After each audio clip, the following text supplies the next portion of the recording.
বিয়ের আগে প্রেম জমে, বিয়ের পর প্রেম কমে, এটি নিয়ে বিতর্ক হতেই পারে না। এটি তো দিনের আলোর মতো সত্যি। কারণ প্রেম হয় প্রেমিকার সাথে, বউয়ের সাথে হয় সংসার। প্রেমিকাকে আদর করে বউ বলে ডাকা যায়, তাকে লোকের কাছে বউ বলে পরিচয় করিয়ে দেওয়া যায়।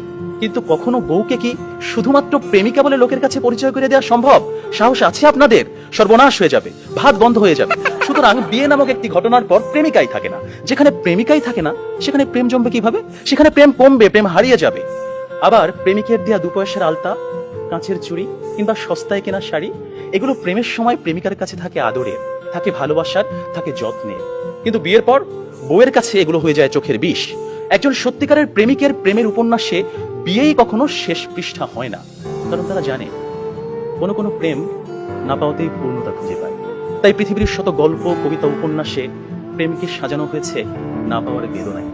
আর এজন্যই প্রেমটা আসলে বিয়ের আগেই, অর্থাৎ না পাওয়াতেই জমে। তাই অবশেষে আমি বলতে চাই, আমি যদি তোমাকে পাই তাহলে বিয়ের পর আমি হয়ে যাব দায়িত্বশীল পুরুষ। বিয়ের আগে যেমন ছিলাম লুতুপুতু প্রেমিক, যেমন ছিলাম আবেগী প্রেমিক, বিয়ের পর হয়ে উঠবো আমি দায়িত্বশীল পুরুষ। কারণ আমি জানি বিয়ের পর দায়িত্ববাদ দিয়ে প্রেম জমাতে গেলে সংসার টিকবে না। আমি পুরুষ, আমি রাখবো তোমায় বাহুডোরে, কখনো ভালোবাসার আদরে, আবেগী প্রেমিক হয়ে, কখনো বা স্বামীর দায়িত্বে। যেভাবে কবি বলেছেন, সাজিয়ে গুছিয়ে তবুও ঠিক কাব্য করে বলা গেল না। এ জন্ম তো কেটেই গেল অসম্ভবের অসঙ্গতে।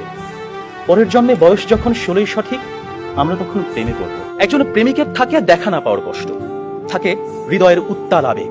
তাই বৃষ্টি কিংবা জ্যোৎস্নার রাতে যখন প্রেমিকার মন ভালো নেই কিংবা যখন কিচ্ছু ভাল লাগে না, তখন প্রেমিকের থাকে নানা আয়োজন।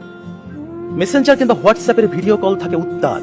আমার জান, আমার জানটুস, আমার ময়না, আমার টিয়া, আমার হেটুস, তাকে কত রকমের সম্বোধন। রাত গভীর হয়, ওরা জেগে থাকে। শহর ঘুমিয়ে যায়, ওরা ঘুমায় না। ওদের কণ্ঠে থাকে গান, বুকে থাকে ছন্দ। কমলাবরণ মুক্তি তোমার, চাঁদের মতন হাসি, সত্যি করে বলছি আমি তোমায় ভালোবাসি। পান্তা ভাতে কাঁচামরিচ, গরম ভাতে ঘি, তোমার সাথে প্রেম করিতে আমার লজ্জা কি। অথচ বিয়ের পর হাজারো হিসেবের ভিড়ে পদ্য, কবিতা, ছন্দ সব যায় উড়ে। আপনারাই বলুন, এইভাবে কি কখনো প্রেম জমে? বিয়ে নামক একটা ঠুনকো শব্দ কখনোই কিন্তু প্রেমের বিশালতায় বাধা হতে পারে না।